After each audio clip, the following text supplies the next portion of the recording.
வாசிக்க கேட்கலாம். எரேமியா தீர்க்க தரிசன புஸ்தகத்திலே 40ஆம் அதிகாரம் 4ஆம் வசனம். எரேமியா 40:4. இப்போதும் இதோ உன் கைகளில் இடப்பட்ட விலங்குகளை இன்று நீக்கி போட்டேன். என்னோட கூட பாபிலோனுக்கு வர உனக்கு நன்மையாய் தோன்றினால் வா, நான் உன்னை பத்திரமாய் பார்த்துக் கொள்வேன். என்னோட கூட பாபிலோனுக்கு வர உனக்கு நன்றாய் தோன்றாவிட்டால் இருக்கட்டும். இதோ தேசமெல்லாம் உனக்கு முன்பாக இருக்கிறது. எவ்விடத்துக்கு போக உனக்கு நன்மையும் செவ்வையுமாய் காண்கிறதோ அவ்விடத்துக்கு போ என்றார். பாருங்க, தேவன் இந்த முதல் ஆராதனையிலே, இந்த வாரத்தினுடைய இந்த முதல் ஓய்வு நாளிலே கர்த்தர் நமக்கு கொடுக்கிற அந்த மன்னாவினுடைய ஆசீர்வாதம் என்னவென்றால், ஒரே வார்த்தை, நான் உன்னை பத்திரமாய் பாதுகாத்து கொள்ளுவேன். ஹல்லேலூயா. நம்மை பத்திரமாய் பாதுகாத்து கொள்ளுகிற ஒரு தகப்பன். ஹல்லேலூயா. பாருங்க, இன்றைக்கு இந்த வார்த்தைக்கு எதிராக சில சூழல்கள் நம்முடைய வாழ்க்கையிலேயோ, நம்முடைய சரீரத்திலேயோ, நம்மளுடைய ஆவிக்குரிய நிலையிலேயோ ஒருவேளை மாறாக காணப்படலாம். ஆனால் பாருங்க, இன்றைக்கு பல்வேறு விதமான காரியங்கள் நம்ம வாழ்க்கையில் நடந்து கொண்டிருந்தாலும் கர்த்தர் நமக்கு என்ன வாக்கு தருகிறார் என்றால், நான் உன்னை பத்திரமாய் பார்த்து கொள்வேன். ஹல்லேலூயா. எத்தனை பேர் ஆமென் சொல்றீங்க? பாருங்க, நம்மளுடைய கரத்தை தேவன் ஒருவர் நம்மளை பிடித்து கொண்டு நடத்தி கொண்டு இருக்கிறார்னு எத்தனை பேரால் சொல்ல முடியும்?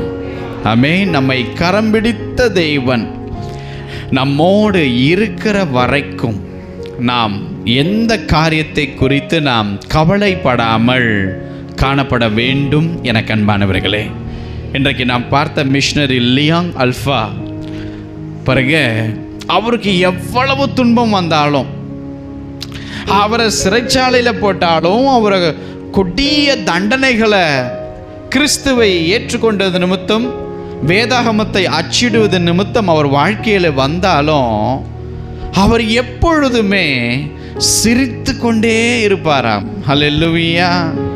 அவருக்கு வந்த உபத்திரவத்தை அவருடைய மனைவி பார்த்து கூட, ஏங்க எந்த சூழ்நிலையில கூட நீங்க சிரிச்சுக்கிட்டே இருக்கிறீங்க அப்படின்ட்டு, எந்த கவலைகள் வந்தாலும் என் தகப்பன், என் தேவன், அவர் கரத்தில் நான் இருக்கிறபடியினால் நான் எப்பொழுதும் மகிழ்ந்திருப்பேன் என்று சொல்லி அந்த லியாங் அல்ஃபா எந்த துயரமான காரியத்தை சத்துரு அவருடைய வாழ்க்கையில் கொண்டு வந்தாலும் அவர் எப்பொழுதுமே சந்தோஷமாய் காணப்படுவாராம்.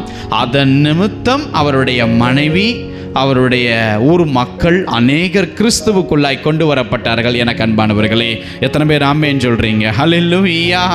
நம்மை கரம் பிடித்த தேவன் நம்மோடு இருக்கிற வரைக்கும் சபை எதை குறித்தும் கவலைப்படவே கூடாது. ஹல்லேலூயா. அவர் நம்மை பத்திரமாய் பாதுகாத்து நாம் போக வேண்டிய வழியிலே சரியாய் நம்மளை ஆயத்தப்படுத்தி கொண்டு போகிற ஒரு நல்ல தகப்பன். ஹல்லேலூயா. உங்களை ஆண்டவர் எங்கே வரைந்திருக்கிறார் என்றால், பாருங்க, உங்களை முதுகுக்கு பின்னாடி வரையலை, உங்களை இடுப்புக்கு பின்னாடி வரையலை, உங்களை காலுக்கு பக்கத்தில் வரையலை, உங்களை அடிக்கடி பார்க்கும்படி அவருடைய உள்ளங்கைகளிலே உங்களை வரைந்திருக்கிறார். ஹல்லேலூயா. அவர் உங்களை அவருடைய உள்ளங்கைகளிலே அவர் வரைந்திருக்கிறாருங்க. உங்கள் மதில்கள் அப்பாவுக்கு தெரியும், உங்களுடைய கஷ்டம் தகப்பனுக்கு தெரியும். ஹல்லேலூயா. நான் சொல்கிறேன், நீங்கள் தனிமையாய் நடக்கவில்லை, நீங்கள் சேஃப்டியான ஒரு ஹேண்டில் அவருடைய பிரசன்னத்திலே காணப்படுகிறீர்கள். நீங்கள் பத்திரமாய் போகும்படி உங்கள் வாழ்க்கை என்கிற இந்த பிரயாணங்களிலே உங்கள் முடிவும் மகிமையாய் காணப்பட போகிறது. ஹல்லேலூயா! எத்தனை பேர் ஆமென் சொல்ல விரும்புகிறீங்க? ஹல்லேலூயா! பாருங்க, நீங்கள் போகும் இடமெல்லாம் உங்கள் தேவன் உங்களோடு கூட வருகிறார் என்பதை உங்களுடைய சிந்தனைகளை நீங்கள் அறிந்து கொள்ளுங்கள் எனக்கு அன்பானவர்களே. ஹல்லேலூயா! யோசேப்பை விற்று போட்டாலும் தேவன் யோசேப்போடு தான் கடந்து போகிறார். சிறைச்சாலையில் போட்டாலும் யோசேப்போடு சிறைச்சாலையே தங்குறார். காவல் காக்கிற இடத்துல கொண்டு போய் யோசேப்பை போட்டாலும் அந்த இடத்துல தான் தேவன் காணப்படுகிறார்.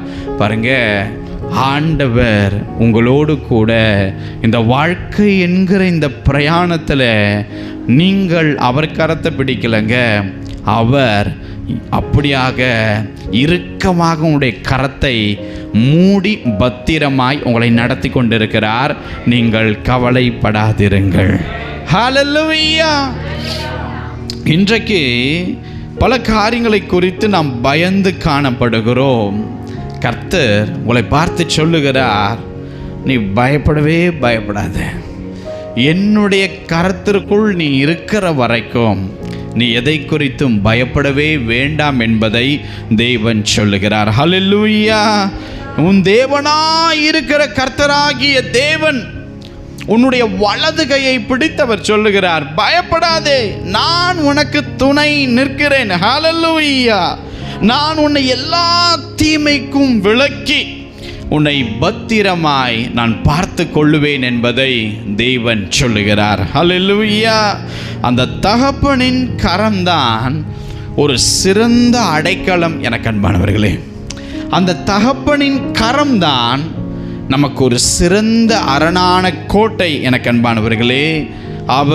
அவருடைய பிரசன்னத்தின் சிறகுகளினால் நம்மை மூடி இருக்கிறார். எத்தனை பேர் அதை உணர்கிறீர்கள்? ஹல்லேலூயா! அவருடைய பிரசன்னத்தின் சிறகு ஒருவேளை மூடலனா இந்த வருஷத்தினுடைய துவக்கத்திலேயே நமக்கு சமாதி கட்டியிருப்பாங்க. ஹல்லேலூயா! அவருடைய சிறகுகளின் மத்திக்குள்ளாக நம்மளை தேவன் மூடி வைத்து பத்திரமாய் பாதுகாத்து நடத்தி கொண்டிருக்கிறார். ஹல்லேலூயா! நீங்கள் இந்த கங்காருவெல்லாம் பார்த்தீங்கன்னா அது அந்த குட்டி சரி அது பிறக்கும் பொழுதோ அது கொஞ்சம் அது வெளியே வரும் பொழுதோ ஒரு ஃபியூ மந்த்து அந்த பைக்குள்ளே மாறி அந்த கங்காருவுடைய மதரில் ஸ்டொமக்கில் காணப்படும். அது உள்ளே போய் ஒளிஞ்சிக்கும். சரி, அது குழந்தையாக இருக்கும்போது பரவாயில்ல. இப்போ அந்த கங்காரு பார்த்திங்கன்னா ஒரு குறிப்பிட்ட லெவலுக்கு வளர்ந்துருச்சு. ஆனாலும் குடுகுடுன்னு ஓடி போய் அந்த பைக்குள்ள தன் கால் கை நெஞ்சு எல்லாத்தையும் சுருக்கி கொண்டு போய் அப்படியே படுத்துக்கொள்ளும் பாருங்க. அப்போது அந்த தாய் கங்காரு, நீ தான் வளர்ந்துட்டிய, திரும்ப எனக்குள்ள ஏன் வர அப்படிலாம் கேட்கல. அப்படியே அதனுடைய குழந்தையை அது அப்படியே அணைத்து கொள்ளுகிறது. எனக்கு அன்பானவர்களே, பாருங்க, நாம் எவ்வளவு வளர்ந்தாலும் தேவனுடைய பார்வைக்கு நாம் விசேஷித்த பிள்ளைகளை. எத்தனை பேர் ஆமென் சொல்றீங்க? ஹல்லேலூயா! ஆண்டவருடைய ஒரு அன்பான அரவணைப்பு நம்ம கூட இருக்கிற வரைக்கும் நாம் எதை குறித்தும் கவலையே பட வேண்டாம். ஆமென். பல செய்திகளை கேட்டு சில நேரம் பயப்படுவோம். பல காரியங்கள் சிலருக்கு நேருகிறதுனால நாம் கண்டு பயப்படுவோம். எது நடந்தாலும் நான் என் தேவனுடைய கரத்துக்குள்ளே இருக்கிறவள், அவர் என்னை மூடி என்னை பத்திரமாய் என்னை பாதுகாத்து நடத்த போகிறார். எத்தனை பேர் ஆமென் சொல்ல விரும்புகிறீங்க? ஹல்லேலூயா! அவருடைய செட்டைகளின் கீழே அடைக்கலம் புகும் அந்த பராமரிக்கும் அந்த பரம பாக்கியம் அது நமக்கு உண்டு. எனக்கு அன்பானவர்களே, எத்தனை பேர் விசுவாசிக்கிறீங்க? ஹல்லேலூயா! அவர் செட்டைகளின் கீழே அடைக்கலம் புகும் இந்த பரம பாக்கியம் தேவன் நமக்கு கொடுத்திருக்கிறாரே, இது எவ்வளவு விசேஷித்தமானது எனக்கு தெரியுமா? ஹல்லேலூயா! உங்களுக்கு தெரியுமா எனக்கு அன்பானவர்களே? நீங்கள் பாருங்க, அந்த வேல்யூ உங்களுக்கு புரிய வேண்டும். ஆமென். ஆண்டவர் ஒன்றுமில்லாத என்னையும் உங்களையும் பத்திரமாய் பாதுகாத்து அவர் நம்மளை சரியான பாதைக்கு நேராய் நம்மளை நடத்தி கொண்டு இருக்கிறார். ஹல்லேலூயா. உங்க பக்கத்துல 1000 பேர் விழட்டும், உங்க அருகில 10,000 பேர் விழட்டும், எது விழுந்தாலும் கர்த்தர் சொல்றாரு அது உன்னை அணுகவே அணுகாது. ஏன்னா அவர் பாருங்க, ஒரு தகப்பனுடைய கரம் இப்படி மூடி இருக்கும் என்றால் நம்ம வெளியிலிருந்து பார்க்கும்போது, ஏன்னா அதுதான் பெரிய கரம், குடும்பத்திலே பெரிய கரம் தகப்பனின் கரம். அப்போது அதுக்குள்ளே என்ன இருக்குது யார் இருக்குது அப்படின்னு நமக்கு தெரியாது. ஆனால் அந்த தகப்பனின் கரம் அப்படியே ரெண்டையும் பிரித்து காமிக்கும் பொழுதுதான் ஒரு சின்ன குழந்தையினுடைய கரம் உள்ளே காணப்படும். அன்பானவர்களே, அந்த சின்ன குழந்தையின் கரத்தை போல நீங்களும் நானும் இன்றைக்கு இருக்கிறோம். நம்மளை மூடி இருக்கிற ஒரு அரவணைப்பின் கரம் நம்மோடு கூட இருக்கிறது. இயேசுவின் நாமத்தில் சொல்கிறேன், கர்த்தர் நம்மை இந்த வாழ்க்கை என்கிற இந்த பிரயாணத்திலே பத்திரமாய் பார்த்து கொள்ளுவார். எத்தனை பேர் ஆமென் சொல்றீங்க? உன்னதமான கர்த்தரை நமக்கு தாபரமாய் கொண்டோம். அவருடைய மகிமையின் கரம், அந்த பிரசன்னத்தின் கரம் நம்மளை மூடி உள்ளது. எனக்கு அன்பானவர்களே, எனவே ஒவ்வொரு ஆபத்திலும், ஒவ்வொரு நெருக்கத்திலும், ஒவ்வொரு கேடான காரியத்தை சத்ரு நம்முடைய வாழ்க்கையில் கொண்டு வரும் பொழுதெல்லாம் நம்மளை தப்புவித்து, நம்மளை கனப்படுத்தி, நம்மளை சரியான பாதையில் இயேசு நம்மளை கொண்டு போவார். எத்தனை பேர் ஆமென் சொல்றீங்க? ஹல்லேலூயா. பாருங்க, ஒரு தாய் தன் பிள்ளையை நேசிப்பது போல, ஒரு தகப்பன் தன் பிள்ளையை சுமக்கிறது போல தேவன் உங்களை நேசித்தும் சுமந்தும் பத்திரமாய் உங்களை சேஃபாக கொண்டு போய் சேர்க்க வேண்டிய பாதைகளில் தேவன் சேர்க்க விரும்புகிறார். அந்த மேலான ஆசீர்வாதங்கள் அவர் கொண்டு போகிற பாதைகளில் உங்களுக்கு உண்டாக போகிறதுன்னு எத்தனை பேர் விசுவாசிக்கிறீங்க? ஹல்லேலூயா. கரம் உயர்த்தி சொல்லலாமா? என்னை ஆண்டவர் பாதுகாத்து நடத்தி கொண்டு போகிற பாதையில் எனக்கு மேலான ஆசீர்வாதங்கள் காத்து கொண்டு இருக்கிறது. ஹல்லேலூயா. கவலைப்படாதீங்க எனக்கு அன்பானவர்களே. இஸ்ரவேல் ஜனம் எல்லாத்துக்கும் பாருங்க ஒரு ரியலிஸ்டிக்காக ஆசீர்வாதங்கள் கேட்டுச்சு, தப்பு இல்லை. அவனுடைய வாழ்வாதாரத்திற்கு கேட்டுச்சு, தப்பு இல்லை. தண்ணி கேட்டது தப்பு இல்லை, சாப்பாடு கேட்டது தப்பு இல்லை, தங்குவதற்கு இடம் கேட்டது தப்பு இல்லை, இறைச்சியை கேட்டது தப்பு இல்லை. ஆனால் அவங்க ஒரு விஷயத்தை வாழ்க்கை என்கிற பிரயாணப்படும் பொழுது அவங்க மறந்து போயிட்டாங்க. என்னன்னா, அவங்கள தேவன் கானானுக்கு வழி நடத்துவேன் என்று தேவன் வாக்கு கொடுத்தார். ஹல்லேலூயா.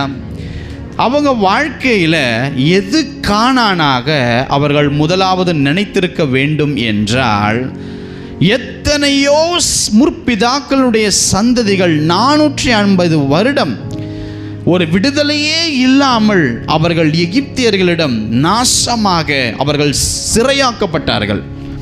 இவங்க விதைத்ததை அவங்க தின்னானுங்க, இவங்களுடைய பெண்கள் அவங்க சீரழித்தாங்க. எதற்குமே இவர்கள் வந்து அவர்களை மேற்கொள்ள முடியாதபடி பலர் ஜெபித்தும் பலர் காத்திருந்தும் அப்படிப்பட்ட ஒரு மகிமையான நாட்கள் அவர்கள் காணாமல் மாண்டு போனாங்க. ஆனால் அந்த சந்ததியினர் ஒரு விஷயத்தை மறந்தார்கள். என்னவென்றால், தேவன் என்னை விடுவித்து கானானுக்கு நடத்துவேன் என்று சொல்லி இருக்கிறாரே, அவர்களுக்கு தேவன் விடுதலை எப்போ கொடுத்தாரோ அப்போ ஒரு பிரசன்னம் அவர்களை உள்ளங்கையில் வைத்து ஒருவர் தாங்கினாரே. நான் உங்களுக்கு சொல்கிறேன், அவர்கள் கானானுக்கு போய் சேர்வதற்கு முன்பதாக என்னை இத்தனை 450 வருடத்தில் இருந்து என்னை விடுதலை கொடுத்து என்னை அன்பு வைத்து ஒரு தகப்பன் இன்னைக்கு என் கரத்தை பிடிச்சி எகிப்திலிருந்து வெளியே கொண்டு வந்திருக்கிறாரே, இந்த விடுதலை தான் கானான் என்று அவர்கள் நம்பி இருப்பார்கள் என்றால் அவர்கள் உண்மையாகவே மாம்ச வாக்கு தத்தமாகிய கானானுக்கும் உள்ளே போயிருப்பார்கள். எனக்கு அன்பானவர்களே, ஹல்லேலூயா. எது உண்மையான ஆசீர்வாதம் தெரியுமா? கானானுக்குள்ளே போய் நல்ல இறைச்சியும் கீரையும் நல்ல பூண்டுகளையும் சாப்பிட்றது அல்லங்க. ஆனால் இவங்க அங்கே போனால் நம்ம வாழ்வாதாரம் நல்லா இருக்கும், அதை தான் டிசைட் பண்ணாங்க. அங்கே போனால் நம்ம வயிறார சாப்பிட்லாம், அங்கே போனால் நம்ம நல்ல தண்ணீர் வளம் இருக்குது, எல்லாம் இருக்குது அந்த தேசத்தில் அப்படின்னு நம்பினாங்க. ஆண்டவர் அந்த பரம கானானை பாருங்க, அந்த கானான் தேசத்தை 2வது பட்சத்தில் உங்களை வைத்து கொண்டு பாரு, பகலிலே மேகஸ்தம்பமாய், இரவிலே அக்கினி ஸ்தம்பமாய் என்னைய எதிரிகளுக்கு விளக்கி ஒரு கரம் மூடி இருக்கே ஒரு பிரசன்னம், இந்த தகப்பன் கூட வருகிறது தான் எங்களுக்கு உண்மையான சந்தோஷம் என்று சொல்லி அவர்கள் ஆர்ப்பரித்திருந்தார்கள் என்றால் அவர்கள் வாழ்க்கை முடிவு மகிமையாய் காணப்படும். என அன்பானவர்களே, இன்றைக்கு உங்களுக்கு கூட அதே நிலைதான். ஆண்டவரை ஏற்றுக்கொண்டோம், ரட்சிக்கப்பட்டோம், அபிஷேகம் பெற்றோம், சபைக்கு வரோம், ஏதோ வரோம் ஏதோ போகிறோம். இல்லை, இந்த முடிவோடு இருந்தீர்கள் என்றால் தேவன் உங்களுக்காக உண்மையாய் திட்டமிட்டு வைத்திருக்கிற ஆசீர்வாதமாகிய மாம்ச கானானையும் ஆவிக்குரிய கானானையும் உங்களால் பெற்றுக்கொள்ளவே முடியாத அன்பானவர்களே. ஒவ்வொரு நாளும் ஆண்டவர் என் கூட வராரே, என் கூட பேசுகிறாரே, என்னை பாதுகாக்கிறாரே, இதை விட ஒரு ஆசீர்வாதம் ஒரு மனுஷனுக்கு வேறு ஏதாவது வருமானிட்டு உன் ஆத்துமா ரியலைஸ் பண்ணும் பொழுது அந்த கானானுக்கு சமீபமான பாதையில் ஆவியானவர் உன்னை கொண்டு வந்து சேர்ப்பார். எத்தனை பேர் ஆமேன்னு சொல்ல விரும்புகிறீங்க? ஹல்லேலூயா. உங்கள் இருதயத்தில் பலவிதமான பாரங்களை சத்துரு கொண்டு வருவான். அவன் வேலையை அதுதான், உங்களை குழப்பணும், உங்களை பயப்பட வைக்கணும். இந்த பயத்தினால் நீங்கள் கர்த்தரை நெருங்கக்கூடாது, நீங்கள் உளர வைக்கணும், புலம்ப வைக்கணும், எல்லாத்தையும் பண்ண வைப்பதற்குன்னு ஒருத்தன் இருக்கிறான். ஹல்லேலூயா.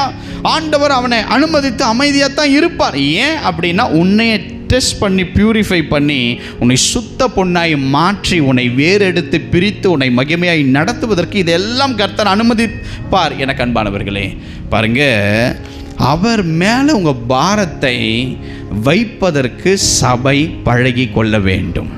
எத்தனை பேர் ஆமேன்னு சொல்கிறீங்க? பாருங்கள், அவர் மேலே நம்ம பாரத்தை நாம் வைக்க வேண்டும். அவர் நம்மை ஆதரிப்பார். ஹல்லேலூயா.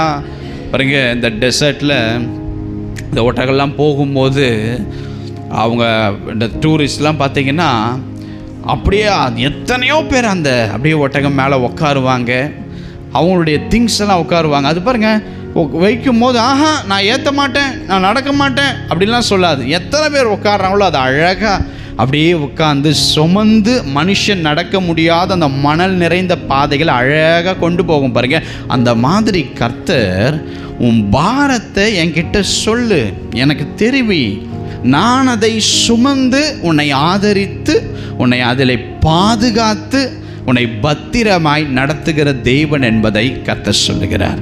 ஹல்லேலூயா. பாரம் நமக்குள்ள இருக்கிற வரைக்கும் தான் அது பாரம். எத்தனை பேர் ஆமேன்னு சொல்கிறீங்க?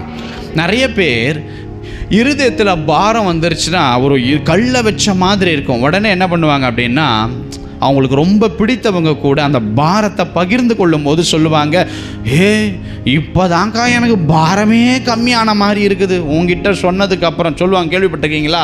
ஆண்டவர் பாருங்க, அந்த பாரத்தை நீ என்கிட்ட கொடு, அந்த பாரத்தை என் மேலே வை, நான் உன்னை ஆதரித்து நடத்துவேன் என்பதை தேவன் சொல்லுகிறார். அவருடைய பிரசன்னத்தில் இருக்கும் நம்முடைய கால்கள் தள்ளாடுற மாதிரி தான் இருக்கும், ஆனால் உண்மையாய் தள்ளாடப்படாது. எனக்கு அன்பானவர்களே, நாம் சொல்லலாம், தேவனே, இதற்கு மேலே என்னால் இந்த மணல் நிறைந்த வனாந்தர பாதையில் என்னால் நடக்கவே முடியாது ஆண்டவரே, இதுக்கு மேலே எனக்கு அது பலனே கிடையாது ஆண்டவரே. பாருங்க, இந்த மாதிரி நீங்கள் சொல்லி கொண்டு இருப்பீர்கள் என்றால் உங்களை இந்த வனாந்தர பாதையில் உங்களை கரம் பிடித்து நடத்துவதற்காக தேவன் அழைக்கலை.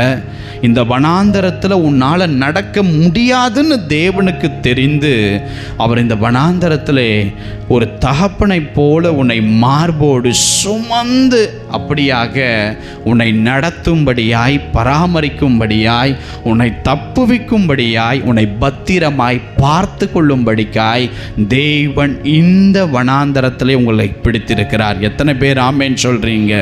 ஹல்லேலூயா. இன்னைக்கு பல பேருக்கு குழப்பம், கடவுள் என்னை சரியான பாதையில் தான் கொண்டு போகிறாரா? கர்த்தர் என்றைக்குமே சரியான பாதையில் தான் கொண்டு போவார். ஹல்லேலூயா. நாம் என்ன பண்ணணும்னா அமைதியாய் நடக்கிறத அப்படியே விட்டுட்டு எல்லாத்தையும் ஆண்டவர் எனக்கு ஜெயத்தை கொடுக்க ஜெபம் பண்ணிக்கிட்டு இருந்தால் போதும், அந்த பாதை நமக்கு மகிமையானதை உண்டாக்கும். எத்தனை பேர் ஆமேன்னு சொல்ல விரும்புகிறீங்க?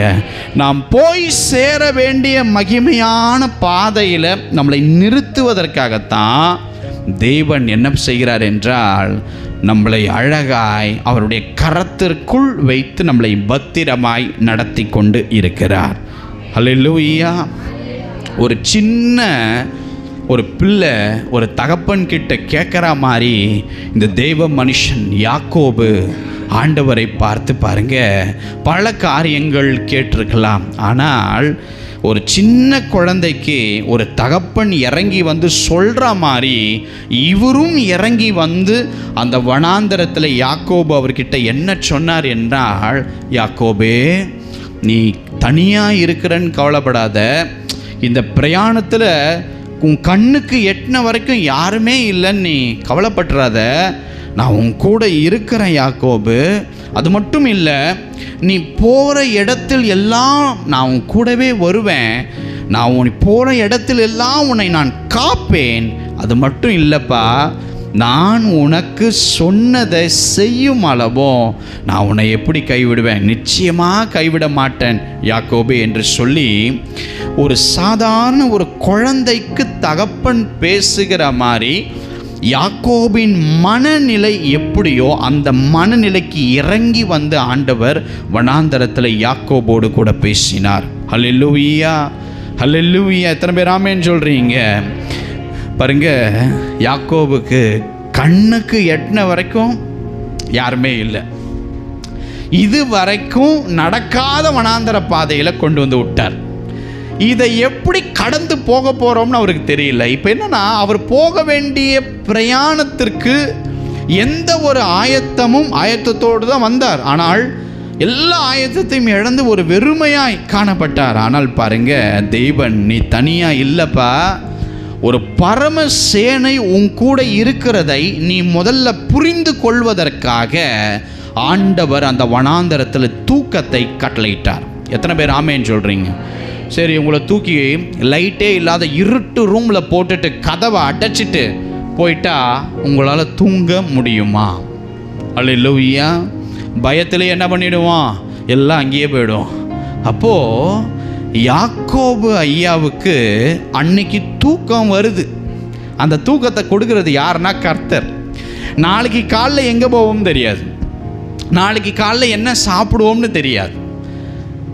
இவர் போகிற பிரயாணம் என்னன்னா, அவருக்கு நியமிக்கப்பட்டிருக்கிற ஒரு மனைவியை கர்த்தர் அவருக்கு தரணும். அல்லேலூயா. கிழிந்த சட்டையை போட்டுக்கிட்டு அப்படி அழுக்கு படிந்த ஒரு ட்ரெஸ்ஸை போட்டுக்கிட்டு போய் உங்கள் வீட்டுக்கு வந்து, அம்மா உங்கள் பொண்ணை எனக்கு கொடுமா அப்படின்னா நீங்கள் என்ன பண்ணுவீங்கன்னா, அங்கே போட்டிருக்கிற காலுக்கு கீழே இருக்கிறத அப்படி பார்ப்பீங்க. அல்லேலூயா. இப்போது இவருக்கு திருமணம் பண்ணுறதுக்காக போகிறார். அப்போது என்ன மாதிரி மனநிலைமை இருக்கும், எவ்வளோ ஃப்ரஸ்ட்ரேஷன் இருக்கும், எவ்வளோ டென்ஷன் இருக்கும், நாளைக்கு என்ன எப்படி சந்திப்போன்னு புலம்பல் இருக்கும். ஆனால் அதெல்லாம் இல்லை. அவர் கல்லை வச்சுட்டு தூங்கும்படி கர்த்தர் தூக்கத்தை கட்டளையிட்டு, இதை ஒரே ஒரு பிரத்யட்ச தரிசனம் இந்த யாக்கோபு என்கிற தேவ மனுஷனுடைய வாழ்க்கையில் சாகுற வரைக்கும் கர்த்தர் அவரோடு கூட இருக்கிறதை நிரூபிக்கிற ஒரு தரிசனம் அங்கே உண்டானது.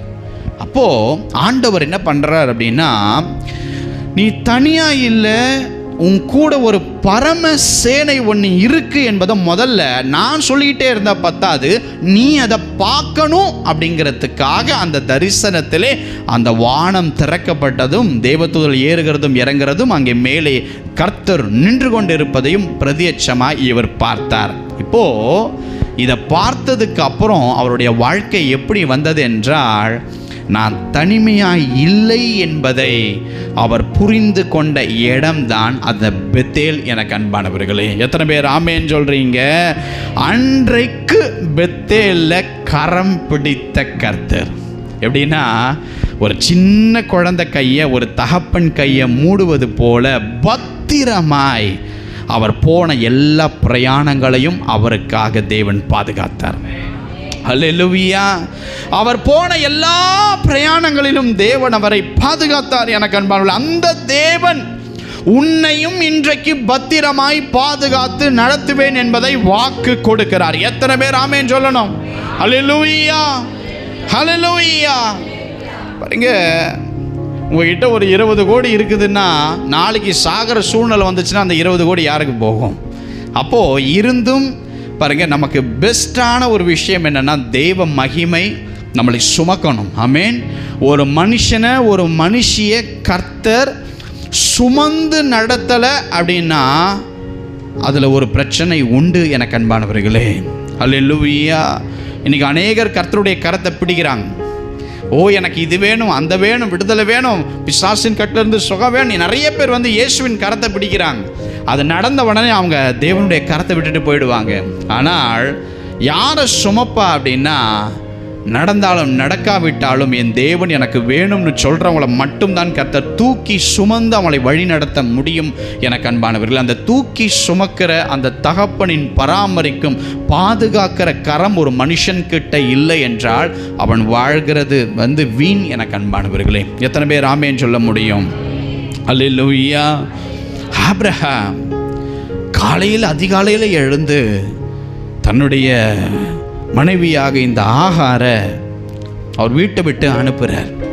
அவங்க தோளின் மேலே அப்படியாக அப்பத்தையும் ஒரு துருத்தி தண்ணியும் வைத்து தன்னுடைய மகனையும் முத்தமிட்டு இதுக்கப்புறம் பார்க்க போகிறதில்ல, அவர் கடைசியாக அப்படியே அனுப்பிவிட்டார். எனக்கு அன்பானவர்கள், அப்போ அந்த வழியில் அந்த ஆகாருக்கு தண்ணீர் செலவழிந்த போது பாருங்க, தேவன் இதை அவளுக்கு செய்திருக்க வேண்டுமா என்று சொன்னால் செய்திருக்க தேவையில்லை. ஆனால் ஆகாரை கர்த்தர் எவ்வளமாய் நேசித்தார், பார்த்தார்.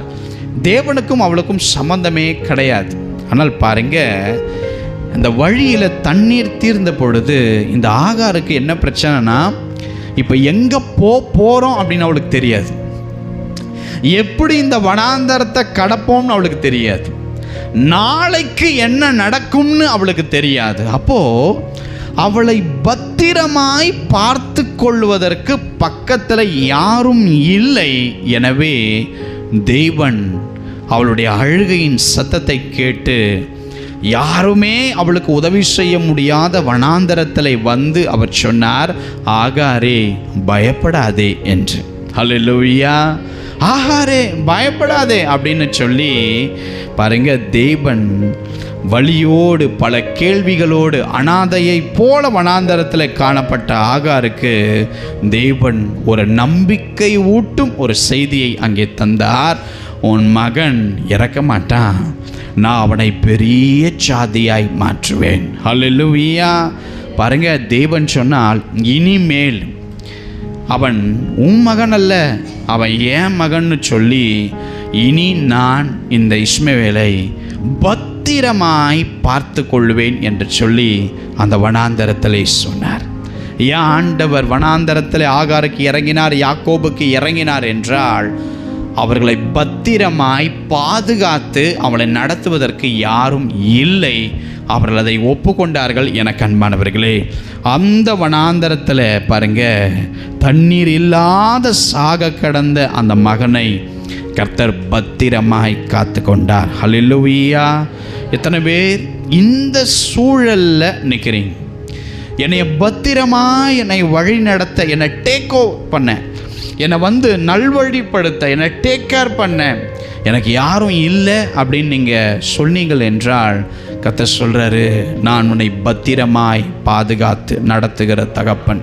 எத்தனை பேர் ஆமென் சொல்கிறீங்க? இன்னைக்கு அந்த கணவன் தன் மனைவியை வெட்டி விட்டது போல ஒரு வேளை பாருங்க, உங்களை வெட்டி விடுக்கும்படி ஒரு கூட்டம் உங்களோட கூட காணப்படலாம். உங்களை புறக்கணிக்க ஒரு கூட்டம் இன்றைக்கு காணப்படலாம். ஆனால் கர்த்தர் சொல்கிறாரு, எல்லாத்துக்கும் மத்தியிலும் நான் உன்னை பத்திரமாய் பாதுகாத்து கொள்ளும் தகப்பன். ஹல்லேலூயா. பாருங்க, அன்னைக்கு யாக்கோபு ஐயா மரிச்சிட்டார். அப்போது தம் பிள்ளைங்க எல்லாம் அவர் அடக்கம் பண்ணும்படி அப்பா சொன்னபடி கானான் தேசத்தில் இருக்கிற மக்பேலா என்ற அப்பா அவருடைய முற்பிதாக்கள் வாங்கி வைத்த கல்லறைக்குள்ளே கொண்டு வந்தாங்க. அப்போது எகிப்திலிருந்து வந்த யோசேப்பும் அவரோடு கூட இருந்த சகோதரர்களும் சில எகிப்தியர்களும் அங்கிருந்து கடந்து வந்து செய்ய வேண்டிய கடமைகளை அந்த இடத்துல யாக்கோபுக்கு செய்தார்கள். அப்போது அங்கேருந்து ஒரு ஆள் வந்து, இவங்களுக்கு பயம், சகோதரர்களுக்கு, ஆஹா அப்பா உயிரோடு இருக்கிற வரைக்கும் இவன் நம்மளை எதுவுமே பண்ணலை இந்த யோசேப்பு, இப்போ அப்பா வேற செத்து போயிட்டார், நம்மளை இப்போ பராமரிக்கிற இந்த யோசேப்பு நம்மளை கொண்டு போட போகிறான் அப்படின்னு பெரிய தீங்க கட்டளையிட போகிறான், சிறைச்சாலையில் கொண்டு போய் போட போகிறான் அப்படின்னு சொல்லி அவங்களுக்குள்ளேயே பேசிக்கிட்டு ஒரு ஆளை செட் பண்ணி, நீங்கள் போய் யோசேப்புக்கு பேசுங்க, எங்கள் அப்பா சாகிறதுக்கு முன்னாடி பாரு உன் சகோதரர்கள் தீங்கு உனக்கு செய்தாங்கன்னு சொல்லி நீ அவங்களுக்கு திரும்ப தீங்கு செய்தாடப்பா என்று சொல்லி உங்கள் அப்பா என்கிட்ட உங்ககிட்ட சொல்லும்படி சொன்னார் அப்படின்னு ஒரு பொய்யை சொல்லி யோசேப்பினுடைய காதுக்கு போகுது. உங்கள் அப்பா சொல்ல சொன்னாருப்பா, உனக்கு தீங்கு செய்தாங்கன்னு சொல்லி உன் சகோதரர்களை நான் இறந்ததுக்கப்புறம் அவங்கள சித்திரவதைப்படுத்தி தீங்கு அனுபவிக்கும்படி அவங்கள நடத்திடாத அப்படின்னும் போது யோசேப்பு கதறி அழுது அங்கே ஒரு வார்த்தையை சொல்லுகிறார். என்னவென்றால், இனி நான் உங்களையும் உங்கள் சந்ததியும் பராமரிப்பேன் என்கிற வார்த்தையை தருகிறார். ஹல்லேலூயா. அவர் சொன்னார், சகோதரர்களே, நீங்கள் எனக்கு செய்த தீங்குக்காக நீங்கள் மனஸ்தாபப்படாதீங்க, கவலைப்படாதீங்க, இனி நானே உங்களை பத்திரமாய் பார்த்து கொள்ளுவேன் என்று சொல்லி யோசேப்பு தன் சகோதரர்களை பார்த்தும் சொன்னார். எனக்கு அன்பானவர்களே, இதைத்தான் உங்களை நடத்தி கொண்டிருக்கும் தேவனும் உங்களை பார்த்து திரும்ப திரும்ப இந்த ஆராதனையில் சொல்லுகிறார், உன்னை நான் பத்திரமாய் நடத்தி கொண்டு இருக்கிறேன். ஆமென். ஹல்லேலூயா. உங்கள் எதிர்காலம் யார் கரத்தில் இருக்குது தெரியுமா?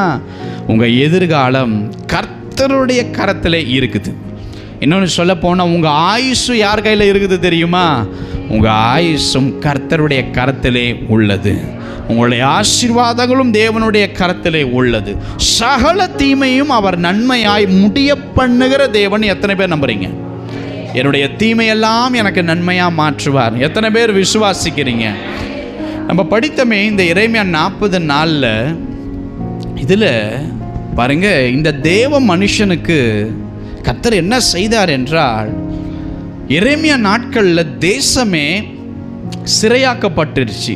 பாபிலோனுக்கு அடிமைகளாக அங்கே இருக்கிற யூதர்களையும் அங்கே இருக்கிற எருசலேமிலும் யூதா தேசங்களிலும் எல்லாரையும் கைதியாக விலங்கு போட்டு கட்டி தேசத்திலிருந்து கூட்டிட்டு போகும்போது கர்த்தர் அனுமதிச்சிட்டார். இப்போது அதில் யார் மாட்டிக்கிட்டா அப்படின்னா, எரேமியா என்கிற கர்த்தருடைய மகன் அதில் மாட்டிக்கிட்டார். இப்போ கர்த்தர் என்ன செய்தார் என்று சொன்னால், எப்படி எல்லாருக்கும் விலங்கு போட்டு யூதா தேசத்திலும் எருசலேமிலும் இங்கே இருந்து பாபிலோனுக்கு அடிமையாக கொண்டு போகப்படும் பொழுது கர்த்தர் என்ன செய்தார் என்றால், அந்த பாபிலோனில் இந்த வேலை செய்யும்படி ஒரு அதிகாரி, காவற் சேனாதிபதி ஒருவர் காணப்பட்டார். அவர் பெயர்தான் நேபுசராத்தான். பாருங்க, இந்த காவற் சேனாதிபதி அவர் கிட்ட வந்து எரேமியாவுடைய விலங்குகளை அப்படியே அவிழ்த்து தூக்கி எறிந்து அவரை பார்த்து ஒரு வார்த்தையை சொன்னார். பாருங்க, எரேமியா, எங்களோடு என் கூட நீ பாபிலோனுக்கு வர மனசா இருந்தா சொல்லு, நான் உன்னை பத்திரமாய் பார்த்து கொள்வேன் எரேமியா. இல்லை, உனக்கு பாபிலோனுக்கு வருவதற்கு மனசு இல்லைனாலும் சொல்லு, உன்னை நான் விடுவிப்பேன். நீ எங்கே போகணுமோ அந்த தேசத்துக்கு போகலாம். நான் உன்னை இவர்களைப் போல கைதியாய் பாபிலோனுக்கு கொண்டு போக மாட்டேன் என்று அந்த தேசாதிபதியாக இந்த நேபுசராத்தான் எரேமியாவுக்கு வாக்கு கொடுத்து அவர் விலங்குகளை கட்டவிழ்த்து அந்த பிரயாணத்துக்கு போக வேண்டிய பணங்களையும் சில சிறந்த வெகுமதிகளையும் இந்த பாபிலோனுடைய இந்த காவற் சேனாதிபதியாகிய இந்த நேபுசராத்தான் எரேமியாவுக்கு கொடுக்கும்படி அந்த பிரயாணத்திலே கர்த்தர் கிரியை செய்தார். ஆமென். பாருங்க, சரித்திரத்தில் வேற யாருக்கும் இது நடந்ததாக நீங்கள் எங்கேயுமே பார்க்க முடியாது. பாபிலோனில் இருக்கிற காவற் சேனாதிபதியுடைய உள்ளத்தில் தேவன் பேசி கைதியா எல்லா தேச ஆயிரக்கணக்கான மக்கள்ல நடுவில் காணப்பட்ட எரேமியாவை கர்த்தர் அன்றைக்கு சங்கிலியை அறுத்து விடுவித்து ஒரு ஆப்ஷன் கொடுத்து, தேசமே உனக்கு முன்னாடி இருக்கு, எங்க வேணாலும் போ, உன்னை சுமக்கும் தகப்பன் உன்னை பத்திரமாய் பார்த்து கொள்வது போல நானும் உன்னை பத்திரமாய் பார்த்து கொள்வேன் என்று ஒரு மனுஷன் எரேமியாவுக்கு சொன்னார் என்றால், என் தேவன் எரேமியாவை பார்த்து என்ன சொல்லியிருப்பார்? எனக்கு அன்பானவர்களே, அவர் உங்களை பத்திரமாய் பார்த்து கொள்ளுகிற தகப்பன். எத்தனை பேர் ஆமேன்னு சொல்றீங்க? ஐயோ எனக்கு இந்த நோய் வந்து என் வாழ்க்கை முடிஞ்சிருமா? ஐயோ எனக்கு இந்த நோய் வந்து நான் ஹாஸ்பிட்டலில் போய் ஒரு 30 நாள் படுத்துப்பேனா? பாருங்க, தேவன் நம்மோடு கூட இருக்கிறார். நம்மளுடைய தலையில் இருக்கிற ஒரு முடி ஆடுறது கூட அவர் சித்தம் இல்லாமல் ஆடாதுன்னு கான்ஃபிடென்ட் எனக்கு இருக்குது, உங்களுக்கு இருக்கிறதா? ஹல்லேலூயா. தேவன் பாருங்க நம்மளை சாதாரணமாக கரம் பிடிக்கலைங்க. சாதாரணமாக தேவன் நம்மளோடு பேசிக்கிட்டு இல்லை, சாதாரணமாக உற்சாகப்படுத்தி தேவன் நம்மளை நடத்தலை. ஒரு மகிமையின் பிரசனம். நான் சொல்கிறேன், உங்கள் சந்ததிக்கு எவனுக்கும் எவளுக்கும் கிடைக்காத பாக்கியம் கர்த்தர் உன் கூட இருக்கிறது தான் பாக்கியம். அது அநேக நேரத்தில் நம்ம வந்து புலம்புகும் போது, அந்த சுச்சுவேஷனை, பெரிய காரியத்தை நம்ம பார்க்கும்பொழுது பெரியவரை நம்ம பார்க்க மறக்கிறோம். நான் சொல்கிறேன், எது நடந்தாலும் ஒன்று சொல்லுங்கள், என்னை பத்திரமாய் இந்த பிரயாணத்திலே என்னை நடத்த ஒருத்தர் இருக்கிறார். இந்த பிரயாணங்களை குறித்து நான் கவலைப்பட போகிறது அல்ல. நான் பயப்படாமல் திடமனதாக இருந்து நான் நடக்க போகிறேன். இந்த பிரயாணத்தில் என் தேவன் என் கூட இருக்கிறார். என்னை பத்திரமாய் அவர் பார்த்து கொள்ளுவார். எத்தனை பேர் சொல்ல விரும்புறீங்க? கரத்தை உயர்த்தலாமா? ஹல்லேலூயா. என்னை பத்திரமாய் பார்த்து கொள்வீங்கன்னு நான் நம்புறேன்ப்பா. சொல்லுங்கம்மா. ஹல்லேலூயா. என்னை பத்திரமாய் நீங்க பார்த்து கொள்வீங்கன்னு எனக்கு தெரியும் ஆண்டவரே. எனக்கு தெரியும் ஆண்டவரே, என்னை நீங்க பத்திரமா பார்த்து கொள்வீங்க. நான் நம்புறேன் ஆண்டவரே. என்னை நீங்களே தொடர்ந்து வழி நடத்துங்க ஆண்டவரே. ஹல்லேலூயா. எத்தனை பேர் ஆமென் சொல்ல விரும்புறீங்க? நம்ம வசனத்தை வாசிக்க விரும்புகிறோம். பாருங்க, சகோதரி வாசிப்பாங்க. சங்கீதம் 121 அதிகாரம் 6, 7, 8. பகலிலே வெயிலாகிலும் இரவிலே நிலவாகிலும் உன்னை சேதப்படுத்துவதில்லை. கர்த்தர் உன்னை எல்லா தீங்குக்கும் விலக்கி காப்பார். அவர் உன் ஆத்துமாவை காப்பார். கர்த்தர் உன் போக்கையும் உன் வரத்தையும் இது முதற்கொண்டு என்றென்றைக்கும் காப்பார். பாருங்க, கர்த்தர் உங்களை காக்கிற தேவன். எத்தனை பேர் ஆமென் சொல்றீங்க? அவர் உங்க வலது பக்கத்துல நிழலா இருக்கிற தேவன். பகல்ல வெயிலாகிலும் இரவுல நிலவாகிலும் உன்னை சேதப்படுத்துவது இல்லைன்னு வாக்கு கொடுத்திருக்கிறார். எத்தனை பேர் ஆமென் சொல்ல முடியும்? ஹல்லேலூயா.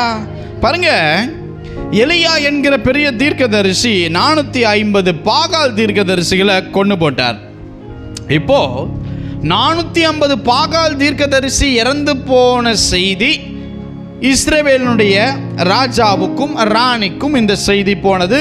இந்த ராஜா, இந்த ஆகாப் தன் மனைவி ராணியாகிய ஏசபேல் கிட்ட இந்த வார்த்தையை கொண்டு போய் சேர்க்கும் பொழுது, இப்போ ஏசபேலுடைய மறு வார்த்தை என்னவென்றால், எலியா கிட்ட ஒரு ஆள் அனுப்பி அவ சொல்றா, அவங்களுடைய ஒவ்வொரு பிராணனுக்கு நீ செய்தது போல நாளைக்கு இந்நேரத்தில் உன் வாழ்க்கையை நான் முடிச்சிடுவேன் அப்படின்னு சொல்லி, இந்த எலியா தீர்க்கதரிசியை பார்த்து ஏசபேல் ஒரு வார்த்தையை சொல்லி ஆளை அனுப்பி அந்த வார்த்தையை அவருடைய காதுபட சொல்லும்படி ஏசபேல் அனுப்புகிறார்.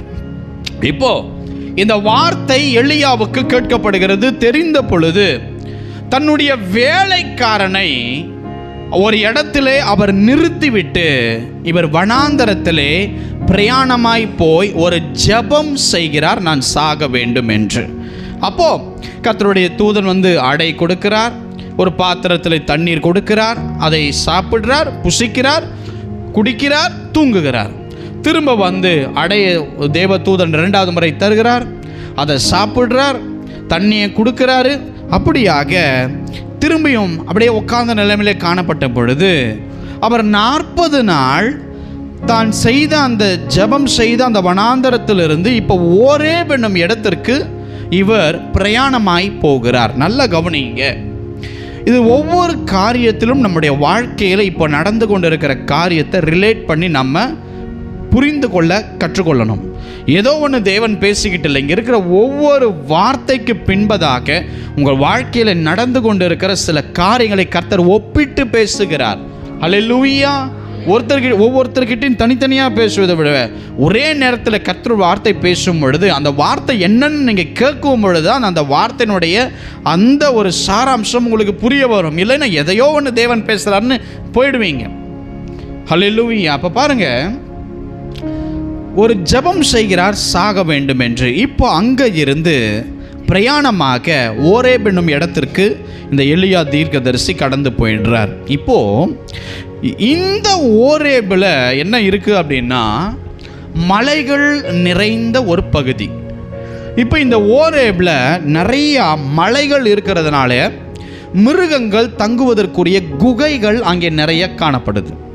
அப்போ இவருடைய தாட் எப்படி போயிடுச்சு அப்படின்னா, இந்த வனாந்தரத்தில் நான் இருந்து அந்த ஏசேபேல் கையில் நான் செத்து நான் மடிந்து போனால் நாளைக்கு என்னை பற்றியதாய் இப்படியாக ஒரு தீர்க்கதரிசியை கொன்று போட்டா ஏசேபேல்ன்ற ஒரு செய்தி அது நிலைத்து நிற்கும். எனவே அதனால் நான் அவளுக்கு மறைந்து போய் என்னை தற்காத்து கொள்ள நான் ஓரேபுக்கு போனால் அது எனக்கு பாதுகாப்பு என்று சொல்லி இந்த எலியா தீர்க்கதரிசி கடந்து போகிறார். நல்ல கவனிங்க, சில நேரங்கள் நம்முடைய வாழ்க்கையில் இந்த மாதிரி சூழல்கள் வரும் பொழுது நாம் எடுத்தோம் கவுத்தோம் அப்படின்னு ஒரு முடிவை எடுத்தோம்னா அது நிச்சயமாய் ஒரு பெரிய பாதிப்புகளை நம்முடைய வாழ்க்கையில் அது ஏற்படுத்தும். அப்போது இந்த மாதிரியான ஒரு நெருக்கமான ஒரு நேரங்களில் நம்ம தேவ பிரசன்னத்தில் உட்கார்ந்து தேவனுடைய சத்தத்தின் ஆலோசனையை கேட்கிறது தவிர வேறொன்றும் பெஸ்டானது ஒன்றுமே கிடையாது. நல்லா கவனிங்க, எலியாவை கொல்ல ஏசபேல் தேடுறாப்ல. இது மாம்சீகத்தன்மை தப்பு வைத்து கொள்ள ஓடுறாரு. இது மாம்ச வாழ்க்கையில் எல்லா மனுஷனும் இப்படி தான் பார்ப்பாங்க. ஆனால் தேவனுக்கு இந்த விஷயம் சுத்தமாய் பிடிக்கவே இல்லை. தேவனுக்கு இந்த காரியம் சுத்தமா பிடிக்கல. எத்தனையோ தீர்க்கதரிசிகள் ஒபதியா அப்படியாக அந்த கல்லறைக்குள்ள வைத்து அந்த கெபிக்குள்ள வச்சு உணவு கொடுத்து தண்ணீர் கொடுத்து எத்தனையோ தீர்க்கதரிசிகள் காப்பாற்றப்பட்டு கொண்டு இருக்காங்க. இப்ப எலியாவுக்கு தெரியாது. ஆனால் அவர்கள் கெபிக்குள் இருப்பதை குறித்து தேவன் ஃபீல் பண்ணல.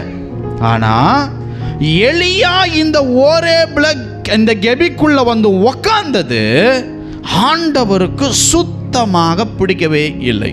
எத்தனை பேர் ஆமேன்னு சொல்றீங்க? பாருங்க, வந்தாரு, 40 நாள் சாப்பிடல, தண்ணி குடிக்கல, ஓட்டமா ஒரே ஓட்டமா நடந்து ஓட்டாருங்க. 40 நாள் நடந்திருக்காருங்க. 40 நாள் நடந்ததுல பயம், அதாவது சோர்வு வரல. ஏன் தெரியுமா? அந்த 50 நாள் சோர்வு வரலன்றது வேற. இன்னொன்று, ஏசேபேலுக்கும் அவ ஆளுக்கும் மறைவதற்கு எனக்கு இடம் வேணும் அப்படின்னு சொல்லி அவர் நடக்க ஆரம்பிக்கிறார். 40 days டிராவல் பண்ணி ஒரு லாங் ட்ரிப்பு போய் நம்ம இனி அங்கே வாழலாம் அப்படின்னு தனிமையாக்கி கொள்ளலாம்னு சொல்லி தன்னுடைய உடன் ஊழியக்காரரை அந்த ஜோமன் அந்த வனாந்தரத்தில் இறக்கி வச்சு நிறுத்திட்டு அவர் கடந்து போயிட்டார். இப்போ ஆண்டவருக்கு இது என்ன பிரச்சனை அப்படின்னா, அப்போ இதுவரைக்கும் நான் உன்னை பத்திரமாய் பாதுகாத்து கொண்டதை நீயே உணரலன்னா வேற யார் எலியா உணருவா? இதுதான் தேவனுடைய வழி. சரி, நீயே உணரல அப்படின்னா இது வேற யார் உணருவா? என் வழி நடத்துதல் உனக்கே புரியலனா இஸ்ரவேலில் உன்ன மாதிரி ஒரு தீர்க்கதரிசியே கிடையாது. நீ கூப்பிட்டன்றதுக்காக அந்த காளையை பட்சிக்கிறதுக்கு நான் அக்கினி அனுப்பினேன். நீ 3 முறை கூப்பிட்டதுனால 3 முறை அல்ல 2 முறை அந்த சேவர்களை 50 பேரின் தலைவனையும் பட்சிப்பதற்கு இது வரைக்கும் வாழ்க்கையில் 3 முறை நீ கேட்டதற்காக நான் அக்கினியை 2 முறை மலைகளிலும் 1 முறை அந்த பாகால் தீர்க்கதரிசிக்கு முன்னாடி நான் அனுப்பி இருக்கிறேன். பாகால் தீர்க்கதரிசி 450 பேரை நீ கொண்டு போட்டிருக்கிற. இஸ்ரவேல் மக்கள் திரும்பவும் எழுப்புதல் திரும்பவும் அவர்கள் இயேசுவை ஏற்றுக்கொள்வதற்கு நீ காரணமாக இருந்திருக்க. இவ்வளவு செய்த நீ நீ போய் உன் ஜீவனை காப்பாற்றிக் கொள்வதற்கு ஓரேபுக்குள்ள போறனா, அப்ப என்ன, நான் உன்னை பத்திரமாய் பாதுகாத்து கொள்ளவில்லை என்று நீ சொல்லுகிறாய் தானே என்று சொல்லி கர்த்தருக்கு ஒரு பெரிய கோபம் எலியாவின் மேல். எத்தனை பேர் ஆமென் சொல்றீங்க? பாருங்க, இந்த மாதிரி நேரத்துல எல்லாம் கர்த்தருடைய பாருங்க அந்த சத்தம், அது மட்டும்தான் நம்மளை அழகாக வழி நடத்த முடியும். அந்த கர்த்தருடைய சத்தத்தை தவிர வேற எந்த சத்தமும் நம்மளை சரியான ஒரு பாதையிலே வழி நடத்த முடியாது. எத்தனை பேர் ஆமேன்னு சொல்கிறீங்க? இப்போ பாருங்க, எலியாவை டைரக்டாக திட்டுவதற்கு கர்த்தருக்கு மனசு இல்லை. ஆனால் இருதயத்தில் ஒரு எண்ணம், நீ போய் பண்ணிட்டியப்பா அப்படின்ட்டு. ஆண்டவர் எப்படி ஹேண்டில் பண்ணுறார் பாருங்க. ஒரு தேவ மனுஷனுடைய இருதயம் புண்படக்கூடாது, ஆனால் அவர் செய்த தவறையும் நம்ம திருத்தணும் என்பதற்காக அந்த உள்ளங்கைக்குள்ள இருக்கிற அந்த அனுபவத்தை எலியா புரிந்து கொள்வதற்காக ஆண்டவர் ஒரு அழகாக அதை ஹேண்டில் பண்ணுறாரு. அவர் கேட்குறாரு, எலியா, உனக்கு இந்த கெபிக்குள்ள உனக்கு என்ன வேலை? பாருங்க, இந்த வார்த்தையில் ஏதாவது ஒரு கடிந்து கொள்ளுதல் இருக்குதா? இல்லை. ஏதாவது ஆண்டவர் சபித்தது இருக்குதா? இல்லை. ஆனால் இந்த வார்த்தைக்கு பின் கர்த்தரை ஒரே ஒரு செயல் 1000 முறை கர்த்தரை உடைத்தது. எத்தனை பேர் ஆமென் சொல்றீங்க? எலியா செய்த 100க்கும் ஆயிரக்கணக்கான நின்ற காரியங்கள் கர்த்தர் சந்தோஷப்பட்டார். ஆனால் ஒரே ஒரே ஒரே ஒரு செயல் அவரோட வாழ்க்கையில் ஒரு தகப்பன் உடைந்தார். இப்போ உங்கள் பிள்ளைக்காக நீங்கள் உயிரையே கொடுத்து உழைக்கிறீங்க. நாளைக்கு அந்த பிள்ளைங்க, நீ யார் என்ன கேட்க, நான் இஷ்டப்படி நடப்பேன்னு சொல்லும் பொழுது உங்கள் இருதயம் என்னன்னா, அப்போ நான் இத்தனை நாள் உன்னை பெற்று உனக்காக பகல் வேலைக்கு போய் கஷ்டப்பட்டு படிக்க வச்சு உன்னை நடத்தி நீ போய் என்னை கேட்டுட்டேன்னு தகப்பனும் தாயும் உடையும் பொழுது இதுவரைக்கும் நான் பண்ணது வேஸ்டா அப்படின்னு உங்களுக்கு ஒரு எண்ணம் வரும் பாருங்க. இந்த எண்ணம் கர்த்தருக்கு வந்தது. எலியா, இவ்வளவுதான் நீ என்ன புரிஞ்சு வச்சிருக்கிறியா?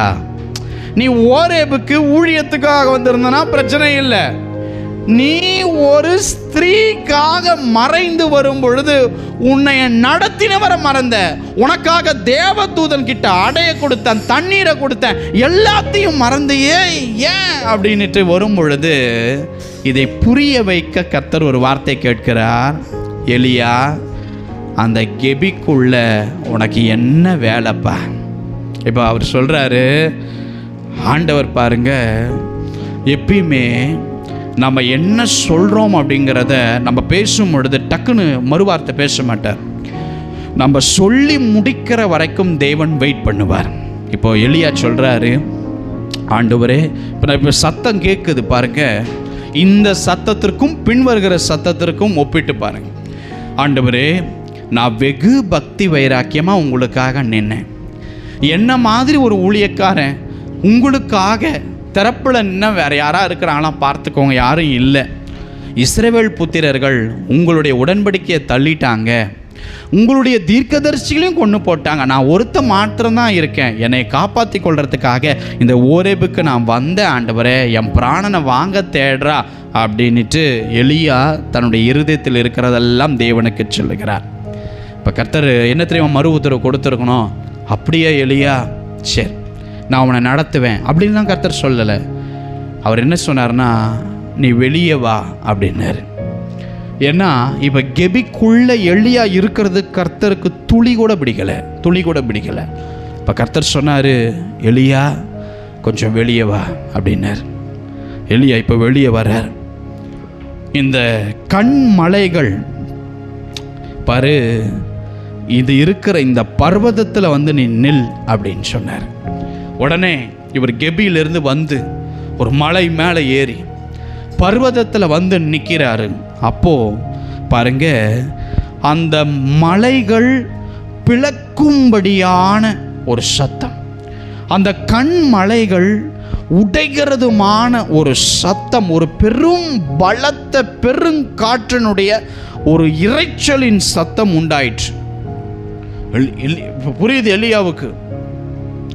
ஏன்னா எலியா தேவனுடைய சமூகத்துக்கு முன்னாடியே எப்பயும் நிற்கிற ஒரு தேவ மனுஷன். இப்போ ஆண்டவர் வார்த்தையின் மூலமா எலியா கிட்ட பேசாம சில இயற்கைக்கு அப்பாற்பட்ட ரீதியில தேவன் எலியாவோடு பேச வைத்தார். ஏன்னா அந்த சூழலை நீ புரிந்து கொள்ளும் என்பதற்காக மலைகள் பெயர்ந்து உடைகிறதுமான ஒரு பெருங்காற்றினுடைய அந்த சத்தம் எலியா கேட்கிறார். அவர் அப்படியே இருக்கிறார். இப்போ அடுத்து இந்த பெருங்காற்று நிற்கும் பொழுது ஒரு பலத்த பூமி அதிர்ச்சி, அவர் நிற்கிற இடம் அப்படியே அசைகிறது. ஒரு பெரும் பூமி அதிர்ச்சி உண்டாயிற்று. இவர் பார்க்கிறார், கர்த்தர் அந்த பூமி அதிர்ச்சியில் இருக்கிறாரா? இல்லை. பெருங்காற்றில் இருக்கிறாரா? இல்லை. இப்போ இந்த பூமி அதிர்ச்சிக்கு பின் ஒரு அக்கினி, ஒரு நெருப்பு, ஒரு காட்டு பற்றி எரிவதை போல கண்மலையின் பர்வதத்தில் நிற்கிற ஒரு அக்கினி எரியுது. இப்போ இங்கேயும் கர்த்தர் அவரோடு பேசவில்லை. இப்போ அடுத்து இந்த அக்கினிக்கு பின் ஒரு அமர்ந்த மெல்லிய சத்தம் எலியாவுக்கு கேட்கப்படுகிறது. இப்போ இந்த சத்தத்தை கேட்கும் பொழுது தன்னுடைய சால்வை எடுத்து தன்னுடைய முகத்தை மூடிக்கொண்டு எலியா பயத்தோடு காணப்பட்ட பொழுது கெபிக்குள்ள கர்த்தர் எலியாவை கேட்டது போல கண்மலையில் வைத்து எலியாவை பார்த்து இன்னொரு வார்த்தை கேட்கிறார். அதே வார்த்தை, எலியா உனக்கு இந்த கெபியில் என்ன வேலை? ஹல்லேலூயா. ஏன் ஆண்டவர் இதை அங்கே சொன்னது தான் இங்கேயும் வந்து சொல்கிறார். 2 முறை ரிப்பீட் பண்ணும் பொழுது எலியாவுக்கு ஒன்று புரிய வருது.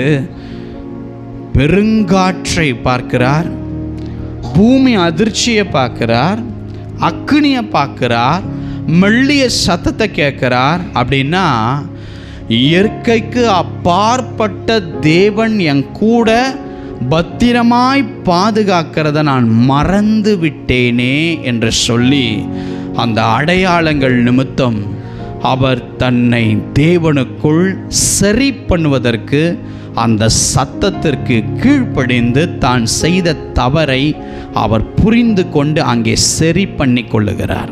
எத்தனை பேர் ஆமேன்னு சொல்றீங்க? தவறு செய்கிறது மனுஷ இயல்பு. அதை சரி பண்ணி கொள்வதற்கு நாம் என்ன செய்கிறோம், அது ரொம்ப முக்கியங்க, ரொம்ப முக்கியம். தவறு செஞ்சுட்டு அந்த தவறை இனி பண்ணாமல் இருப்பதற்கு நாம் என்ன பண்ணணுமோ அந்த ஆக்ஷன் எடுத்தாதான். எலியா தீர்க்கதரிசிக்கே அந்த நிலைமை என்றால் உங்களுக்கும் எனக்கும் எப்பேற்பட்ட நிலை பாருங்க. நல்லா கவனிங்க. கர்த்தர் சொன்னார், ஒன்றும் இல்லைப்பா, 40 நாள் களைத்து வந்திருக்கிற, இப்போ தான் 40 நாள் களைத்து வந்திருக்கிறார். ஒரு 1 மணி நேரம் கான்வர்சேஷனோடு இருக்கும். இப்போது நீ என்ன பண்ணு, நீ வந்தல்ல அதே வழியா திருப்பி அப்படியே போ அப்படின்றார். ஆமேன். இங்கேருந்து நம்ம பாண்டிச்சேரி வரைக்கும் நடந்து போயிட்டோம்னு வச்சுக்கோங்க. ஆமேன். 600 கிலோமீட்டர்ஸ் மேலே நம்ம நடந்து போயிட்டோம். அங்கே போயிட்டு ஆண்டவர் சொல்கிறாரு, 1 ஹவரில் போய் ரீச் ஆகிட்டு பேசிட்டு ஆண்டவர் சொல்கிறாரு, திருப்பி நீ நடந்து பேக் போ அப்படின்னா என்ன இருக்கும்? இல்லையா என்ன திரும்ப பண்ணார்? நான் 40 நாளைக்கு முன்னாடி எடுத்த ஒரு தவறான முடிவை நான் திரும்ப எடுக்க மாட்டேன். நான் வந்த வனாந்தரத்தில் ஏசேபேல் முன்னாடி நான் நிற்கிறது தான் உம்முடைய சித்தம் என்றால், இன்றைக்கி நான் அந்த சத்தத்துக்கு கீழ்ப்படுகிறேன் ஆண்டவரே, நான் போகிறேன் ஆண்டவரேன்னு போனார். அவர் முடிவு ஏசேபேல் கையில் அல்ல. அவர் முடிவு அப்படியாய அக்கினி நிறைந்த குதிரைகளும் ரதங்களும் வந்தவரை கொண்டு போனது. எத்தனை பேர் ஆமேன்னு சொல்கிறீங்க? ஆகாபு எழும்பட்டுங்க, ஏசேபேல் கொல்ல வகை தேடட்டும். நீ கர்த்தருக்கு உள்ளவன், நீ கர்த்தருடையவன், தேவனுடைய மகன் மகள். கர்த்தர் சொல்ற, நான் உன்னை பத்திரமாய் பார்த்து கொண்டு இருக்கிறேன், உன்னை தீங்குக்கு விலக்கி பாதுகாக்கிறவர் நான் தான். ஹல்லேலூயா. ஐயோ இது தீங்கு இது தீமைன்னு நீ டெசிஷன் எடுக்காத, உன்னை நடத்துகிறவர் நான் தான் அந்த டெசிஷன் எடுப்பேன். தீங்கு உன்னை அணுகாது. ஹல்லேலூயா. எத்தனை பேர் ஆமேன்னு சொல்றீங்க? இயற்கைக்கு அப்பாற்பட்டதை காமிச்சதுக்கு அப்புறம் தான் எலியாவுக்கே புரிய வருது. இந்த மெல்லிய சத்தம் பாருங்க, அவர் எடுத்த ஒரு தவறான டெசிஷனை அங்கே மாற்றுகிறார் தேவன். எத்தனை பேர் ஆமேன்னு சொல்கிறீங்க? பாருங்க, இந்த பெருங்காற்றை கண்டு சீஷர்கள் பயப்படட்டும், ஆனால் இயேசு படகில் இருக்கிறதை அவங்க ஏன் பார்க்காம போனாங்க? நம்ம வாழ்க்கையில் எது நடந்தாலும் கர்த்தர் நம்மளை பத்திரமாய் பார்த்து கொண்டிருக்கிறார் என்பதை நீ முதலாவது புரிந்து கொள் என்பதை இயேசு உன்னை பார்த்து சொல்கிறார். அல்லேலூயா. எத்தனை பேர் ஆமேன்னு சொல்கிறீங்க? இன்றைக்கி நம்முடைய வாழ்க்கையில் நிறைய தவறான டெசிஷன் எடுத்திருக்கோம். நான் சொல்கிறேன், ஒரே ஒரு தவறான டெசிஷன் உன் வாழ்க்கை முழுசையும் முடிச்சிடும். அல்லேலூயா. ஒரே ஒரு டெசிஷன் பிழையாமுடைய வாழ்க்கையில் முடிவுக்கு கொண்டு வந்தது. ஒரே ஒரு டெசிஷன் லோத்தினுடைய மனைவிக்கு ஒரு முடிவை கொண்டு வந்தது. நான் சொல்கிறேங்க, நம்மளை நீ கிறிஸ்துவுக்குள்ள நீ வரியன்னா நாளைய தினம் எப்படி இருக்கும்னு உனக்கு தெரியாது. ஆனால் 1000 வருஷத்துக்கு அப்புறம் உன் பிள்ளைகளுடைய பிள்ளைகளுடைய பிள்ளைகளுடைய பிள்ளைகளுடைய 1000 சந்ததி எப்படி இருக்கும் அவர் இன்றைக்கே பார்க்குறவர் தேவன். ஆமென். அவருக்கு எல்லாம் தெரியும். அவர் வேணும் அப்படின்னா, அவர் கருத்தில் உன் வாழ்க்கை கொடுத்துட்ட அப்படின்னா, அவர் உன்னை எங்கே நடத்துகிறாரோ நீ அப்படியே அமைதியாக போனால் அவரை அமைதியாக விட்டுறணும். அவர் கரெக்டாக கொண்டு போய் சேர்ப்பாருங்க. அல்லேலூயா. நாங்கள் நேற்றைக்கு கூட ஆயத்த கூட்டத்தில் பார்த்தோம், தன்னை யோபுவை தேவன் வழி நடத்துவதற்கு யோபு, ஆண்டவரே நீ சகலத்தையும் செய்ய வல்லவர், நீ செய்ய நினைத்ததும் தடைப்படாது, இன்னொன்று நீங்கள் செய்வதற்கு நானும் தடையாக இருக்க மாட்டேன் விட்டார். ஆனால் அபிஷேகம் பெற்ற எலிப்பாஸ் அப்படி இல்லை. அபிஷேகம் பெற்ற அவருடைய 2 சிநேகிதர் அப்படி இல்லை. ஆனால் யோபு, நான் தேவன் என்னை நடத்துவதற்கு நான் தடையாக இருக்க மாட்டேன், அவர் வாட்டவர் என் வாழ்க்கையில் செய்ய விரும்புகிறோ அவர் எங்கெல்லாம் கொண்டு போகிறவரை நான் போவேன். ஏன் தெரியுமா?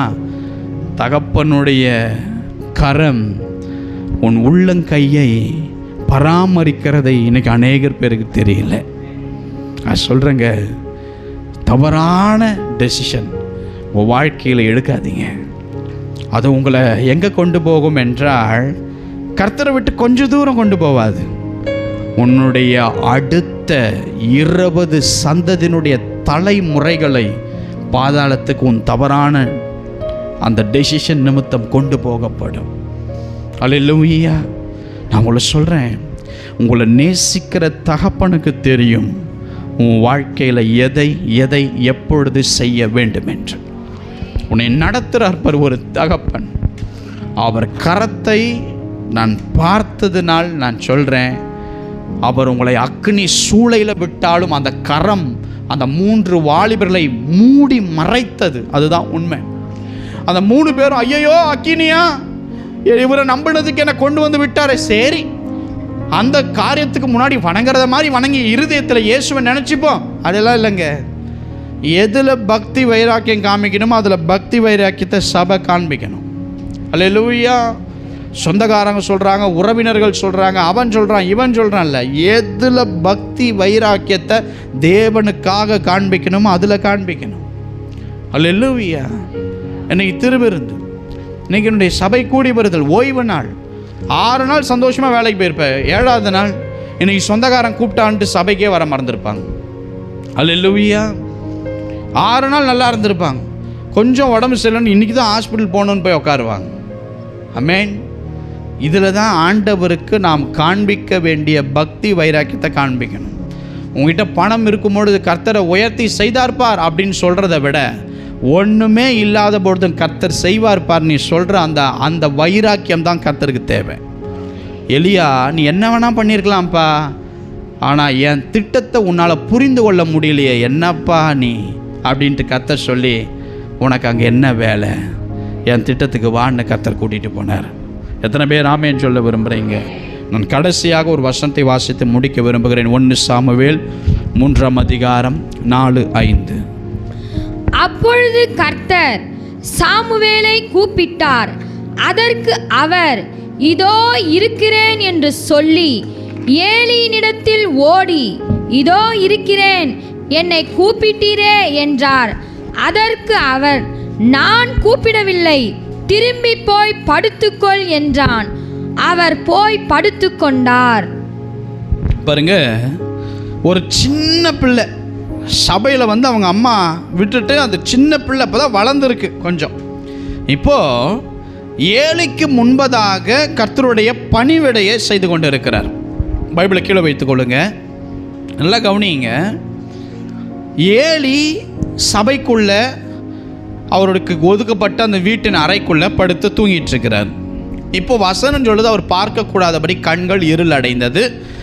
இது வந்து பேசும் பொழுது ஏலிக்கு ரொம்ப வயசு அதிகம், அதை பற்றி தேவன் பேசவில்லை. அவர் கண்கள் இருள் அடைந்தது. அதற்கு காரணம் என்னவென்றால், கர்த்தருடைய சத்தத்தை ஊழியக்காரன் புரிந்து கொள்ளாவிட்டால் அவங்க கண்கள் இருள் அடையும். எத்தனை பேர் ஆமேன்னு சொல்கிறேன்? நீ யாராக இருந்தாலும் சரி, நீ எப்பேற்பட்ட ஊழியக்காரனாக இருந்தாலும் சரி, நீ எப்பேற்பட்ட விசுவாசியாக இருந்தாலும் சரி, உன் ஜபத்தை எங்கே பண்ணாலும் கர்த்தர் கேட்கிறவரா, உன்னால் கர்த்தர் என்னென்ன காரியங்களை செய்திருந்தாலும் சரி, ஒரு ஊழியக்காரன் தேவனுடைய சித்தத்தை அறியாமல் காணப்படும் பொழுது அவன் கண்கள் இருள் அடையும். அதற்கு உதாரணம் ஏலி. இப்போ பார்க்கக்கூடாதபடி அவருடைய கண்கள் இருளடைந்தது. நம்பர் 2, கர்த்தருடைய சத்தத்தை கேட்கக்கூடாதபடி அவருடைய காதும் அடைக்கப்பட்டது. எத்தனை பேர் ஆமேன்னு சொல்கிறீங்க? இப்போ கர்த்தருடைய ஆலயத்துக்குள்ள இந்த விளக்கு அணைகிற இந்த நேரம், அதில் எண்ணெய் கம்மி ஆகி அந்த விளக்கு அணைய போகிற ஒரு நேரத்தை பைபிள் மென்ஷன் பண்ணியிருக்கு. நீங்கள் அதை 1 சாமுவேல் 3:4 பார்த்தீங்கன்னா தெரியும். கர்த்தருடைய ஆலயத்தில் விளக்கு அணைந்து போகும் முன்னே, அந்த வார்த்தையினுடைய காரியம் என்னென்னா, ஏலியினுடைய ஊழியத்தினுடைய அபிஷேகம் முடிய போகிறதை அங்கே மறைமுகமாய் சொல்லப்படுகிறது. அங்கே கண்கள் இருளடைந்தது. அவருடைய வாழ்க்கையும் அவருடைய சந்ததிகளுக்கு கர்த்தர் செய்ய போகிற சங்காரத்தையும் அதனுள்ளே தேவன் அமைதியாக அடையாளமாக சொல்லுகிறார். இப்போ ஏலி படுத்து கொண்டு இருக்கிறார். அங்கே சாதாரண ஒரு சின்ன பிள்ளை அங்கேயும் படுத்து கொண்டு இருக்குது. அப்போது கர்த்தர் சாமுவேலை நோக்கி கூப்பிடுறார். இப்போ என்ன பிரச்சனைனா, அந்த சபைக்குள்ள அங்கே ஒதுக்கப்பட்ட அறையில் ஏலி படுத்திருக்கிறார், 2 பசங்க படுத்திருக்காங்க, சாமுவேல் படுத்திருக்கார். பக்கத்தில் தான் இருக்குது எல்லாம். ஆனால் ஒருத்தருடைய காதிலும் கர்த்தருடைய சத்தம் விழவில்லை. ஆனால் இது வரைக்கும் சாமுவேலுக்கு கர்த்தர் இப்படி பேசுவார்னு தெரியவே தெரியாது. அவங்க அம்மா சொல்லி கொடுக்கல, ஏலி அது வரைக்கும் சொல்லி கொடுக்கல, ஒப்பனி பிணக்கா சொல்லி கொடுக்கல.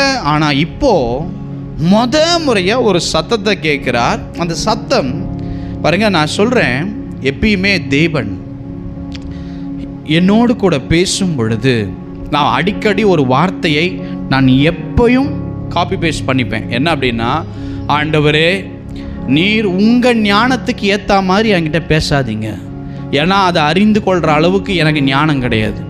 உங்களுக்கு புரிகிற மாதிரி ஒரு தரிசனத்தை எனக்கு காமிக்காதீங்க, என் லெவலுக்கு இறங்கி எனக்கு புரிகிற மாதிரி என் கூட பேசுங்க. எவ்ரி டைம் நான் அதை கேட்பேன். ஏன்னா அவர் பேசுகிறது நமக்கு புரியாது, அவர் சொல்ல வர்றது நமக்கு தெரியாது, அவர் கொடுக்குற உணவினுடைய சாராம்சம் புரியாது. ஆண்டவரே எனக்கு புரியல, என் லெவலுக்கு இறங்குங்கன்னும் போது என் லெவலுக்கு இறங்கி வந்து பேசுவார். ஆமென். நான் சொல்லுவேன், ஒரு 5 பொருள் என் பொண்டாட்டி வாங்கிட்டு வர சொன்னால் 4 பொருள் தான் வாங்கிட்டு போவேன், 5ஆவது எனக்கு மறந்துடும். அல்லேலூயா. அப்போது ஆண்டவர் பாருங்க, சாமுவேல் என்கிற இந்த பிள்ளைக்கு புரிகிற மாதிரி இறங்குறார் பேசுறதுக்கு. இப்போ இந்த சத்தத்துக்கு பின்னாடி ஒரு பெரிய ஒரு காரியம் காத்து இருக்குது. கர்த்தர் செய்ய போறார். கர்த்தர் இந்த சாமுவேல் கிட்ட அதை குறித்து பேசணும்னு தேவனுக்கு, அது சாமுவேலுக்கு தகுதி இல்லை, தேவனுக்கு அதுக்கு அது சொல்லணும்னு அவசியம் கிடையாதுங்க. ஆனால் பாருங்க, சாமுவேலே அப்படின்னு கூப்பிடுறார். நீங்கள் போயிட்டு நைட்டு இன்னைக்கு என் பிள்ளைய சர்ச்சுக்கு கூட்டிகிட்டு வரத்துக்கு காலைல எழுப்பும்போது நல்லா மற்ற நேரத்தெல்லாம் காலைல எழுந்திரிச்சிடுவான். ஒரு 7:30 மணிக்கு போய் எழுப்புங்க, ஆயிரந்த தூக்கம், ஒன்றுமே அப்படியே அசைவே இல்லாமல் அப்படியே கொண்டு வந்து அவனை ட்ரெஸ்ஸு போட்டு பேம்பஸ் போட்டு உட்கார வைக்கலாமான்னு இருக்கும். அப்படியே பலத்த தூக்கம் இருக்கும். அந்த மாதிரி உங்கள் பிள்ளைகளை நடு ராத்திரியில் கூப்பிட்டு பாருங்கள், அல்லேலூயா, அது எந்திரிக்காது. ஆனால் சாமுவேலை அவங்க அம்மா வளர்க்கலைங்க. கர்த்தர் எப்படி வளர்த்தார் அப்படின்னா, சாமுவேலேன்னு ஒரு வார்த்தையை கூப்பிடுறார். ஒரு பின்னு சாதாரணமாக ஒரு அறையில் விழுந்து அப்படின்னா டக்குன்னு திரும்பி பார்த்தா எப்படி இருக்குமோ அந்த அளவுக்கு இந்த சாமுவேல் உடனே திரும்பி பார்த்து குடுகுடுன்னு ஓடுறார். நைட்டு நம்ம பிள்ளைங்க என்ன பண்ணோம், அம்மா அங்கேருந்து சொல்லுமா என்ன வேணாம் அப்படின்னு கேட்கும். என்ன சொல்லித்தரா, நைட்டு தூங்கும் போது தான் உனக்கு இதெல்லாம் தேவையா அப்படின்னும். அவரில் எழுந்து 7 கிட்ட ஓடி போய், ஐயா என்னை கூப்பிட்டீங்களா? இல்லைப்பா நான் கூப்பிடல. திருப்பி போய் படுக்கிறார். திரும்பியும் அங்கே படுத்திருக்கிற யாருக்கும் கேட்கல. இவர் இந்த பிள்ளைக்கு மட்டும் ஒரு சத்தம் கேட்குது, சாமுவேலே அப்படின்ட்டு. எழுந்து போய், ஐயா என்னை கூப்பிட்டீங்களா? ஏதாவது ஊழியத்தில் நான் காலைல செய்யணுமா? யாராவது வராங்களா? சர்ச்சைக்கு பெருக்கணுமா? தூசி விட்டனா? பெருக்கும்போது எதனா சொல்லுங்க ஐயா. இல்லைப்பா நான் கூப்பிடல, போய் பாடு. இப்போ 3வது முறையும் சாமுவேலே அப்படின்னு கர்த்தர் கூப்பிடுறார். அந்த பிள்ளைக்கு புரிகிற மாதிரி கூப்பிடுறார். அவங்க அம்மா கூட சாமுவேலுன்னு சொல்லி வருஷத்துக்கு ஒரு முறை தான் கூப்பிடுவாங்க. அல்லேலூயா. வருஷத்துக்கு ஒரு முறை தான் அந்த பிள்ளையை பார்க்க வருவாங்க. ஆனால் கர்த்தர் சாமுவேலேன்னு கூப்பிடும்போது இவர் 3வது முறை ஓடி போய், ஐயா நீங்கள் தான் கூப்பிட்டீங்க சொல்லுங்க. இப்போ எலி புரிந்து கொள்கிறாரு, இல்லை கர்த்தர் உங்கூட பேச நினைக்கிறார். பாருங்க, ஏலிக்கு இந்த சத்தம் கேட்டிருக்கணும். ஆனால் அவருக்கு தெரியுது, ஒருவேளை கர்த்தர் சாமுவேல் கூட பேச விரும்புகிறார் போல. அப்பா அந்த சத்தம் இன்னொரு முறை கேட்டுச்சுன்னா சொல்லுங்கப்பா, நான் அடியேன் கேட்குறேன் ஆண்டவரே அப்படின்னு ஒரு வார்த்தையை சொல்லு அப்படின்னு அனுப்பி விடுறார். இப்போது ஆண்டவர் 4வது முறையும் வந்து கூப்பிடுறார். இவர் சொல்கிறார், ஆண்டவரே சொல்லுங்க, நான் என்ன செய்யணும், உங்கள் அடியை நான் இருக்கிறேன் அப்படின்னு இவர் சொல்கிறார். எனக்கு அன்பானவர்களே பாருங்கள், அப்போது ஒரு சின்ன பையனுக்கு சாபம் அப்படின்னா என்னன்னே தெரியாது. ஊழியத்தில் வளர ஒப்பு கொடுத்த அந்த பையனுக்கு நியாய தீர்ப்புனா என்னன்னே தெரியாது. அல்லேலூயா. சந்ததி அப்படின்னா அந்த சின்ன பிள்ளைக்கு கண்டிப்பாக தெரிந்திருக்க வாய்ப்பு இல்லை. அடுத்து அக்கிரமம் பலியினால் காணிக்கையினால் இவங்க பாவம் மன்னிக்கப்படாதுன்னு இந்த பிள்ளை கிட்ட ஆண்டவர் பேசுறது சாமுவேலுக்கு சத்தியமாய் தெரிந்திருக்காது, தெரியாது. ஏன்னா இதெல்லாம் அவர் கேட்டதும் அல்ல, பார்த்ததும் அல்ல, அப்படின்னா என்னன்னே தெரியாது. பாருங்க, நான் சொல்கிறேன் பாருங்க, தேவன் எப்பயுமே பேசும்போது உனக்கு தெரிந்ததை பேச மாட்டார், உனக்கு தெரியாததை ரகசியங்களைத்தான் பேசுவார். ஏன்னா உனக்கு தெரிந்தது நார்மலாக கூகுளில் வச்சாலே அது ஏஐயே நார்மலாக சொல்லிடும். ஆண்டவர் அதை விட அப்பாற்பட்ட மேலான தேவன். எத்தனை பேர் ஆமேன்னு சொல்கிறீங்க? இப்போது ஆண்டவர் பேசுகிறாரு, இந்த ஏலி குடும்பத்தை பற்றி பேசுகிறாரு. ஏலி குடும்பத்தின் மேலே வந்த சாபத்தை பற்றி பேசுகிறாரு. மற்றும் ஒரு நியாய தீர்ப்பை இந்த ஏலி குடும்பத்துக்கு நான் செய்வேன் என்பதை தேவன் பேசினார். அடுத்து அவன் என்ன காணிக்கை கொடுத்தாலும் அவன் பாவம் சந்ததியாக அந்த பாவம் கழுவப்படாது என்பதை குறித்து கர்த்தர் பேசினார். இதெல்லாம் யாருக்கு புரிய வேண்டும் என்றால், தேவனுடைய சத்தத்தை ஆதியில் கேட்ட இந்த ஏலிக்கு தெரிய வேண்டும். ஆமென். அதான் சொல்கிறேன், நமக்கு புரியல அப்படின்னா கர்த்தர் கழுதையை கொண்டு கூட பேசுவார்னு சொல்கிறாங்களே, அதெல்லாம் அதனால தான். ஆமென். என்னை கொண்டு உங்ககிட்ட பேசுகிறார் பார்த்தீங்களா, அவ்வளோதான். யாரை கொண்டு வேணாலும் தேவன் உங்களோடு கூட பேசுவார். ஆனால் சொல்ல வேண்டிய செய்தியை சொல்லிடுவார். அப்போது இந்த எலியா என்ன பண்ணியிருந்தாலும் அவர் செய்த ஒரே ஒரு தவறான ஒரு காரியத்தை கர்த்தர் சத்தத்தை கேட்டு திருத்தி கொண்டார். ஆனால் சாமுவேல் என்கிற சிறு பையன் முதலாவது ஒலித்த அந்த சத்தத்தின்படியே தன் வாழ்க்கையை அர்ப்பணித்தார். எத்தனை பேர் ஆமென் சொல்ல விரும்புகிறீங்க? அப்போது கர்த்தருடைய சத்தம் வல்லமை உள்ளது, கர்த்தருடைய சத்தம் மகத்துவம் உள்ளது. கர்த்தருடைய சத்தம் காதேஷ் வனாந்தரத்தையே அது அதிர பண்ணுமாம், அக்கினி ஜுவாலையை அது பிளக்குமாம். நான் சொல்கிறேங்க, கர்த்தர் சத்தத்துக்கு செவி கொடுங்க, படைத்தவருக்கு செவி கொடுங்க. அல்லேலூயா. அவர் சத்தத்துக்கு நீ செவி கொடுப்ப அப்படின்னா உன் தேவன் என்ன வாக்கு தர தெரியுமா? பூமியில் உன் தேவன் சகல ஜாதிகளின் மத்தியிலும் உன் சந்ததிகள் மத்தியிலும் கர்த்தர் உன்னை மேன்மையாய் வைப்பார். அல்லேலூயா. கர்த்தருடைய சத்தம் எலியா கேட்டு தன் தவறை திருத்தி கொண்டார். கர்த்தருடைய சத்தத்தை சாமுவேல் முதல் முறையாய் கேட்டு அதை கடைசி வரைக்கும் அந்த சத்தத்துக்கே செவி கொடுத்து அவர் மரித்தார். எனக்கு அன்பானவர்களே, அப்போது அவர் பேச்சை கேட்டால் கர்த்தர் உன்னை பத்திரமாய் பார்த்து கொள்ளுவார். இல்லைன்னா இந்த லோத்தினுடைய மனைவி நிலைத்தான் நமக்கு காணப்படும். எனக்கு அன்பானவர்களே, இன்றைக்கி நம்ம திருவிருந்து எடுக்க போகிறோம். இன்றைக்கி உண்மையாய் செய்த தப்புக்கு ஆண்டவர்கிட்ட சொல்லிட்டு திருந்திடணும். அல்லேலூயா. வருந்தாத. வருந்துனீங்கன்னா நாளைக்கு செய்வீங்க. இல்லை வருந்துனீங்கன்னா இந்த சபைக்கு வெளியே போய் 1 மணி நேரத்தில் செஞ்சிருவீங்க. வருந்தாதீங்க, திருந்திருங்க. அல்லேலூயா. அப்போது இந்த பூமியில் கானான் என்கிற மாம்ச வாக்கு நிறைவேற கர்த்தர் உன்னை பத்திரமாய் நடத்துகிறார். மற்றும் பரம ஆவிக்குரிய கானானுக்கு நேராக பத்திரமாய் உன்னை நடத்துகிறார். அழகாய் நடத்தி மேலான நன்மையை தர விரும்புகிற கர்த்தருடைய சத்தத்துக்கு செவி கொடு. மனுஷனுக்கு அல்ல, தேவனுக்கு. இன்னைக்கு எத்தனை பேர்